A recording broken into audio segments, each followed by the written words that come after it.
तो hello students, welcome back in our YouTube channel educational site. तो आज हम स्टार्ट करेंगे अपने क्लास 7 एनसीईआरटी यानी कॉम बुक का चैप्टर 1 3 क्वेश्चंस का पार्ट 2। पार्ट 1 हम लोगों ने डिस्कस कर लिया था, तो पार्ट 2 स्टार्ट करते हैं। तो पार्ट 1 जो है वो कहाँ पर फिनिश हुआ था? जो किंग है वो हर्मिट के पास आया था, ठीक है। तो उसके आगे हम देखते हैं, तो उसके आगे क्या होता है? The king turn round and saw a beard man running towards them. तो जो किंग है वो पीछे मुड़ के देखता है, तो देखता है एक बियर्ड मैन यानी कि एक दाढ़ी वाला आदमी उसके हट के उसके झोपड़ी के पास दौड़ दौड़ते आता है, ठीक है। और उसका जो हाथ है ना वो अपने पेट में रखा हुआ होता है और उसके पेट से बहुत ज़्यादा खून आ रहा था, खून बह रहा था, ठीक है। और फिर जैसे ही वो किंग के पास पहुंचता है वो अचानक से ज़मीन में गिर जाता है, ठीक है। फिर removed the man's clothing and found a large wound in his stomach। तो क्या है, जो राजा है और जो वो हर्मिट है उन लोग क्या करते हैं, उस आदमी का जो कपड़ा है उसको हटाते हैं और देखते हैं कि उसके पेट में बहुत गहरी चोट है, ठीक है। The king washed and covered it with his handkerchief. तो जो राजा है वो ना अपने हैंडकरचिफ को धोया और उस आदमी के ऊपर रख दिया अपने हैंडकरचिफ को, ठीक है। But the blood would not stop flowing.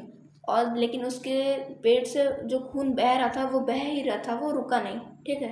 The king redressed the wound until at last the bleeding stopped. और वो बार बार उसको रीड्रेसिंग कर रहा था, यानी बार बार उस कपड़े को बदल रहा था जब तक उसका जो ब्लीडिंग है, उसका जो खून आ रहा था, खून बह रहा था, वो रुक ना जाए, ठीक है। फिर क्या होता है, वो जो दाढ़ी वाला जो आदमी है उसका जो पेट था ना वो धीरे धीरे ठीक होने लगा और उसको थोड़ा बेहतर महसूस होने लगा, ठीक है। फिर वो पानी के लिए पूछता है वहाँ, मुझे पानी चाहिए करके। फिर उसको पानी दे देते हैं। तब तक क्या है कि जो सूरज है वो पूरी तरीके से डूब चुका था।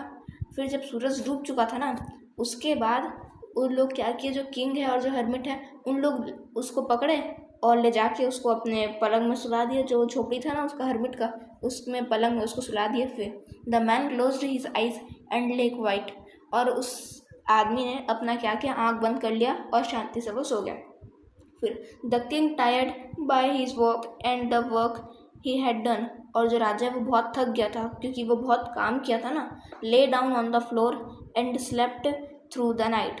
और फिर ना वहीं ज़मीन में ही वो रात भर सो गया राजा जो है वो, ठीक है। फिर when he अवोक it was several minutes before he could remember, ठीक है। तो जब वो उठा ना, सो के उठा, तो क्या होता है बताते हैं। और ये देखिए, ये जो है यही है वो दाढ़ी वाला आदमी जिसके पेट में चोट लगी है, ठीक है। वेयर ही वॉज और who the strange beard man lying on the bed was. हाँ, जो है वो जो दाढ़ी वाला जो आदमी है वो सुबह उठता है और वो देखता है कि मैं कहाँ पर आ गया हूँ। फिर forgive me sad the beard man. तो जो वो आदमी है वो हल्की आवाज़ से बोलता है फॉरगिव मी, मुझे माफ़ कर दो, मुझे माफ़ कर दो। किससे बोलता है? राजा से, ठीक है। फिर सुबह जो राजा है वो बोलता है तुम मुझसे किस बात के लिए माफ़ी मांग रहे हो, मुझे कुछ नहीं पता। फिर उसके बाद जो बियर्ड मैन है वो बोलता है you do not know me but I know you. तो फिर जो राजा को वो जो आदमी है वो बोलता है, दाढ़ी वाला आदमी, कि राजा जी तुम तो मुझे नहीं जानते लेकिन मैं तुम्हें जानता हूँ। I am that enemy of yours who swore revenge on you. तो वो दाढ़ी वाला आदमी है वो राजा को बोलता है कि मैंने कसम खाई थी कि मैं आपसे बदला लूँगा, क्योंकि जो राजा है उसने उस आदमी के भाई को मार दिया था। और क्या है कि उन लोग का जो ज़मीन था ना उसको भी उसने छीन लिया था, उसकी प्रॉपर्टी को उस राजा ने छीन लिया था, ठीक है। फिर क्या होता है, तभी वो प्लान बना के आया था कि मुझे राजा को मारना है। तो वो क्या किया, वो पेड़ के पीछे छुपा था और कि राजा कब वापस जाएगा तो वो अकेला जाएगा तो मैं उसको मार दूंगा करके। लेकिन होता क्या है कि पूरी शाम हो जाती है, फिर भी राजा वापस नहीं जाता। तभी जो सैनिक लोग हैं वो मुझे पकड़ लेते हैं, जो राजा के जो सैनिक लोग थे उन लोग मुझे पकड़ लेते हैं और मेरे ऊपर हमला कर देते हैं।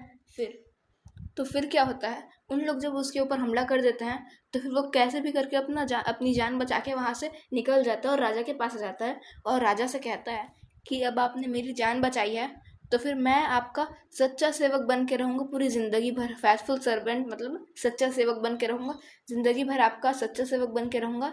और अपने बच्चों से भी कहूँगा, वो भी आपकी पूरी तरीके से सेवा करेंगे, ठीक है। फिर the king was very happy to have made peace with his enemy so easily. तो फिर जो राजा है वो एकदम खुश हो जाता है कि हाँ, मैं तो एकदम पीसफुली, एकदम आसानी से अपने इस एनिमी यानी अपने इस दुश्मन से दोस्ती कर लिया। फिर स्टूडेंट्स, जब उस राजा की उस आदमी से दोस्ती हो जाती है तो वो उसको वादा भी करता है कि मैं अच्छे अच्छे डॉक्टर से तुम्हारा इलाज करवाऊंगा और उसकी जो ज़मीन प्रॉपर्टी उसने ली थी उसे भी वापस कर देगा वो। तो उसके बाद राजा जो है वो उसको वहीं छोड़ देता है झोपड़ी में, और वो जो आदमी है उसको झोपड़ी में छोड़ के वो झोपड़ी से बाहर आ जाता है। और वो मन ही मन में सोचता है कि बस मैं एक बार हरमिट से फिर अपने उन प्रश्नों का जवाब पूछ लेता हूँ। अगर उसने मुझे मेरे सवाल का जवाब दे दिया तो ठीक, नहीं तो फिर वापस चला जाऊँगा करके।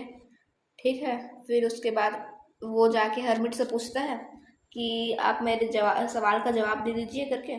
फिर हरमिट जो है वो उसको बोलता है तुम्हें तुम्हारे प्रश्नों के उत्तर पहले से ही मिल चुके हैं। ठीक है, सैड द हरमिट। तो फिर जो राजा है वो उस हरमिट को फिर बोलता है कि मुझे अपने प्रश्नों के जवाब किस तरीके से मिल चुके हैं। उसको कुछ समझ में नहीं आ रहा था ना, क्योंकि राजा को। तो स्टूडेंट्स, अब वो जो है हरमिट वो उसको रिप्लाई करता है कि तुम्हें समझ में नहीं आ रहा, अगर कल तुम मेरे पास नहीं आते और जो मैं मेरे लिए इतना गड्ढा नहीं खोदते तो फिर वो जो है जो आदमी है वही दाढ़ी वाला आदमी वो तुम्हारे ऊपर अटैक कर देता, फिर कुछ भी हो सकता था। ठीक है, फिर आगे। So the most important time was when you were digging the beds. तो उसका जो फर्स्ट क्वेश्चन था कि सबसे इम्पॉर्टेंट टाइम कौन सा होता है, तो उसका जवाब था सबसे इम्पॉर्टेंट टाइम वो था जब तुम मेरे लिए गड्ढे खोद रहे थे। ठीक है, and I was the most important man. और जो हरमिट है वो सबसे इम्पॉर्टेंट आदमी है। ठीक है, and to do me good was your most important business. और तुम्हारा मोस्ट इम्पॉर्टेंट जो बिजनेस था वो था तुमने मेरे लिए जो काम किया। Afterwards when the man ran to us. उसके बाद जब वो आदमी दाढ़ी वाला आदमी हमारे पास आया, the most important time was when you were caring for him. और मोस्ट इम्पॉर्टेंट टाइम वो था जब तुम उसकी मदद कर रहे थे। तो फिर आगे, remember then there is only one time that is important and that time is now. तो तुम याद रखो कि सबसे इम्पोर्टेंट टाइम सिर्फ एक ही है और वो टाइम है अब का। क्योंकि मोस्ट इम्पोर्टेंट टाइम अभी का इसीलिए है क्योंकि इसमें तुम्हारे पास पावर होता है और तुम कुछ भी कर सकते हो। ठीक है, फिर the most necessary person is the person you. तो सबसे इम्पोर्टेंट पर्सन तुम ही हो, because you are with at a particular movement. है बोल रहे हैं कि फ्यूचर में कुछ भी हो सकता है, इसीलिए सबसे मोस्ट इम्पोर्टेंट टाइम अभी का है। क्योंकि फ्यूचर में अब देखो आप किसी आदमी से मिले तो हो सकता है फ्यूचर में वो आदमी जिंदा ही ना रहे। ठीक है, इसीलिए the most important business is to do that person good.